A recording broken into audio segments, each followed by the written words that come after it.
જય શ્રી કૃષ્ણ બધાને ને જય માતાજી। તો આજે આપણે બનાવીશું ફરસાણની દુકાનમાં મળે એવા જ આપણે પાપડી ગાંઠિયા બનાવીશું। તો વિડીયો સ્કીપ ના કરશો, લાસ્ટ સુધી જોશો। મરચાં સાથે પાપડી ગાંઠિયાને સર્વ કર્યા છે। આપણે હર ઘરમાં આ પાપડી ગાંઠિયા બહારથી લાવીને ખવાતા હોય છે, પણ બહારથી લાવવાનું બી તમે ભૂલી જશો એવા ઘરે સરસ પાપડી ગાંઠિયા તૈયાર થઈ જાય છે। જુઓ, અંદરથી એકદમ બહારથી ક્રિસ્પી છે। બસ ખાલી તમે એક બેટર બનાવો ત્યારે ધ્યાન રાખવાનું છે, તો તમારા પાપડી ગાંઠિયા બહુ જ સરસ આસાનીથી બની જતા હોય છે। કોઈ પણ ઘરમાં તમારો એર કન્ટેનર ડબ્બો હોય એમાં તમે આ રીતે સાચવીને લગભગ 4 થી 5 દિવસ સુધી આ પાપડી ગાંઠિયાને ખાઈ શકો છો। તો જુઓ, આ રીતે ડબ્બામાં મેં ભરી દીધા છે અને આ રીતે થોડા પીસ કરી દેવાના છે। અને જે પિત્તળનો સંચો આપણે હર ઘરમાં હોય છે એમાંથી જ એક આ રીતે બ્લેડ આવતી હોય છે, એમાંથી જ બની જતા હોય છે શેપ આપીને। તો વિડીયો સ્કીપ ના કરશો, લાસ્ટ તક જોશો તો જ તમને ખબર પડશે કે મેં આમાં કઈ સામગ્રી નાખી છે અને આ પાપડી ગાંઠિયા કેવી રીતે તૈયાર થયા છે। વધારે પડતા આપણે જે સવારના નાસ્તામાં મરચાં જોડે ખવાતા હોય છે, અને આ રીતે એક મેં ભરેલા મરચાં બી બનાવ્યા હતા, તો એની સાથે મેં સર્વ કર્યા છે। હવે નોર્મલ જે બેસન આવે છે પેકેટવાળું એ જ લીધું છે। અહીંયા કંઈ આપણે બેસન છે એને બહુ મોટું કે પતલું એવું નથી લેવાનું હતું। હવે મેં ગ્રાઇન્ડર લઈ લીધું છે। ગ્રાઇન્ડર ના હોય તો તમે એની જગ્યાએ મિક્સરમાં કરી શકો છો। 1 ચમચી મેં પાણી નાખ્યું છે, 2 ચમચી તેલ ઉમેર્યું છે, જુઓ આ રીતે। અને આ છે મીઠા સોડા, જે પાપડીઓ ખારો આપણે કહેતા હોઈએ છીએ। જુઓ આ રીતે એક લેવલ ભરીને મેં લગભગ 1 ચમચીના ચોથા ભાગ જેટલું ઉમેરી દીધું છે। પાપડી ખારો ના હોય તો તમે અહીંયા જે બેકિંગ સોડા આવે છે એનો ઉપયોગ કરી શકો છો, મતલબ કે મીઠા સોડાની જગ્યાએ બેકિંગ સોડા હોય કેક બનાવવાનો તો એનો બી ઉપયોગ કરી શકો છો। હવે આ ત્રણેય વસ્તુને લગભગ આપણે એકદમ ગ્રાઇન્ડ કરી દેવાનું છે। વ્હાઈટ એનું થઈ જશે પ્રવાહી, જે આપણે તેલ, પાણી, ખારો, મીઠું 4 વસ્તુ ઉમેરી છે એ સારું એવું ગ્રાઇન્ડ કરી દેશો તો આ છે તે એકદમ સરસ વ્હાઈટ થઈ જશે। આપણું પોષણ છે એ જુઓ વ્હાઈટ થઈ ગયું છે। આ પ્રોસેસ કરવી ગાંઠિયા બનાવતા હો, પાપડી ગાંઠિયા અત્યારે સિમ્પલ ગાંઠિયા બનાવતા હોય તો કરવી જરૂરી હોય છે, જેથી કરી અને બધું આપણું એક રસ થઈ જાય છે, તેલ, પાણી અને ખારા સાથે। હવે આ પાણીથી આપણે અહીંયા લોટ બાંધવાનો છે। તો જુઓ સારું એવું મેં ગ્રાઇન્ડ કરી દીધું છે। આ વસ્તુ ગ્રાઇન્ડર તમારા ઘરમાં ના હોય તો એની જગ્યાએ તમે મિક્સર જાર લઈ શકો છો। તો જુઓ સરસ આપણું ગ્રાઇન્ડ થઈ ગયું છે। હવે આપણે જે વસ્તુમાં લોટ બાંધવાનો છે એ બાઉલમાં આપણે આ પાણીને કાઢી લેવાનું છે। જુઓ આટલું પાણી મેં કાઢી લીધું છે। પહેલાં આપણે અહીંયા જે બેટર બનાવવાનું છે ત્યારે લોટ ઉમેરવાનો છે। જુઓ આ રીતે પણ લોટ હંમેશા ચાળીને લેવાનો છે। મારે અહીંયા થોડું આપણે બેટરને અહીંયા થોડું જાડું રાખવાનું છે ફ્રેન્ડ્સ। જે તમે પાપડી ગાંઠિયાનો લોટ બાંધતા હો પછી એને મસળતા જઈ અને આ રીતે એકદમ તમારે લોટના ગાંઠિયા જેવો બનાવવાનો છે। તો જુઓ સારો એવો લોટ ચડાઈ ગયો છે। હવે અહીંયા જે બેટર બનાવ્યું છે એને અને લોટને સારું એવું મિક્સ કરી દેવાનું છે। જુઓ હવે હાથથી હું મિક્સ કરી રહી છું, તો થોડો તમારે પાણીમાં એડજસ્ટમેન્ટ થોડું થાય તો ઉપરથી તમે અહીંયા લોટ ઉમેરી શકો છો। તો મેં 1 ચમચી લીધું હતું પહેલાં, પણ હજુ મેં અહીંયા 2 ચમચી ઉમેર્યું છે। તમે જોઈ શકો છો જેટલું ફેટતા જશો એટલો જ મારે અત્યારે થોડુંક ઢીલું લાગે છે, તો અહીંયા તમે ઉપરથી બી 1-2 ચમચી બેસન એ ઉમેરી શકો છો। તો આ રીતે ફેટવું બહુ જ જરૂર છે। જેટલું ફેટશો એટલા જ ગાંઠિયા બહુ જ ક્રિસ્પી થશે। અને તમે આગળ અવાજ જ જોઈ લીધો હશે મારા ગાંઠિયાનો કે કેટલા ક્રિસ્પી થયા છે, જે રીતે બજારમાં મળે છે એ જ રીતે। તો જુઓ પછી ઉપરથી 2 ચમચી અહીંયા ફરી બેસન ઉમેર્યો છે અને ફરી આ રીતે ચલાવવાનું છે। હવે 2 ચમચી મેં ઉપરથી નાખ્યું છે એટલે ફરી મારો લોટ છે એ થોડો કઠણ થઈ ગયો છે। મારે વધારે ફેટવાનો હતો, એકદમ પ્લફી બનાવી દેવાનું હતું બેટરને।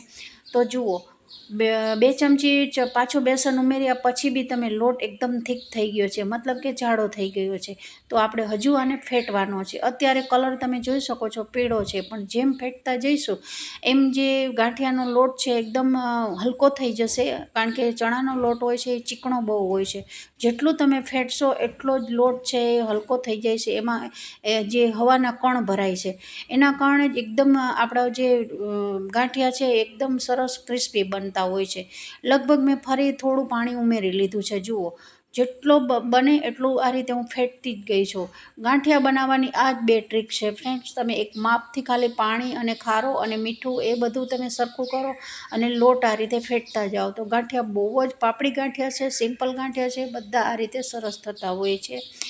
તો આ રીતે એક ટ્રીક સાથે બનાવશો ને તો બહુ જ ઘરે આસાનીથી, અને આ બહુ ઇઝી રેસીપી છે, આમાં બહુ વાર બી નથી થતી.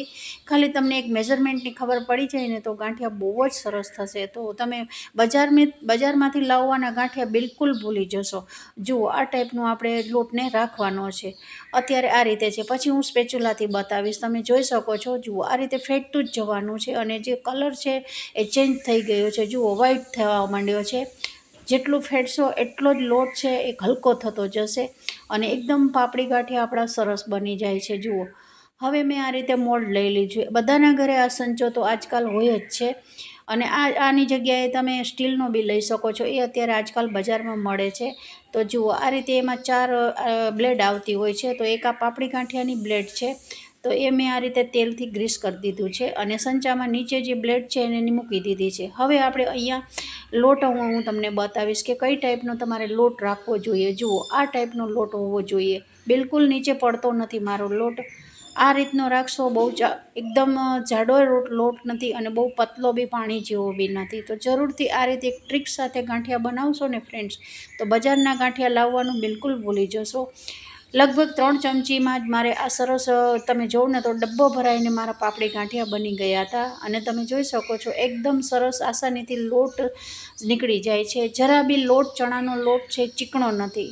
જુઓ તમને મેં બાઉલ બી બતાવ્યું છે. હવે સંચામાં આ રીતે બધો લોટ ભરી દીધો છે અને પછી આ રીતે એકદમ કપડાથી લૂછી લેવાનો છે. જુઓ કોર્નરમાં સાઈડમાં બધે લોટ ચોટ્યો હોય એ બધો રૂમાલથી લૂછી લેવાનો, જેથી કરી અને ગરમ તેલમાં આપણે જ્યારે તળીએ તો આ કદાચ સંચો આપણા હાથથી પડી ના જાય. તો મેં સારો એવો સંચાને લૂછી દીધો છે અને હવે તેલ ગરમ કરવા મૂકી દીધું છે. તેલ ગરમ થઈ ગયું છે હવે, મતલબ કે પહેલાં ફાસ્ટ ગેસ રાખ્યો હતો અને પછી ધીમી આંચ ઉપર આપણે ગાંઠિયાને પાડવાના છે. જુઓ તમે સંચામાં જોઈ શકો છો. મેં અત્યારે પહેલાં ઘાણવામાં થોડા અત્યારે મેં આ રીતે ગોલ્ડ રાઉન્ડમાં કર્યા હતા. જેને એ પસંદ હોય એ ગોલ્ડ રાઉન્ડમાં બી કરી શકો છો અને એકદમ છૂટા છૂટા એક એક પાપડી જે નાના કટકા બનતા હોય છે એ બી આપણે આગળ બનાવીશું. તો અહીંયા 2 ચોઈસ રાખી છે. જો તમે ગોલાઈમાં બનાવવા માંગતા હો, જુઓ આ રીતે થોડા અંતરે આપણે આ રીતે થોડા કટકા નાખવાના સંચામાંથી. તો જે રીતે બજારમાં મળે છે એવા જ પાપડી ગાંઠિયા તમે જોઈ શકો છો કે મારા બની રહ્યા છે. પણ ટ્રીક એ કેટલી રાખવાની છે કે જે તમે લોટ બાંધો ને એ બહુ ફેટવાનો છે અને એક માપ સાથે લેવાનો છે. તો બહુ જ આસાનીથી આ પાપડી ગાંઠિયા બની જતા હોય છે. અને ફ્રેન્ડ્સ આપણે એવું બહારથી લાવતા હોય છે, પણ એ બહારથી લાવેલામાં ચણાનો લોટ કેવો વાપર્યો હોય છે, તેલ કેવું વાપર્યું હોય છે અને જે તેલમાં તળ્યું હોય છે એ વાસણ કેવા હોય છે ફ્રેન્ડ્સ. એટલે જરૂરથી તમે જોઈ શકો છો આ ગાંઠિયા બનાવતા મને બિલકુલ વાર નથી થઈ અને એકદમ આસાનીથી આ એકદમ ક્રિસ્પી અને ઘરની સામગ્રીથી જ આપણા ગાંઠિયા તૈયાર થઈ ગયા છે.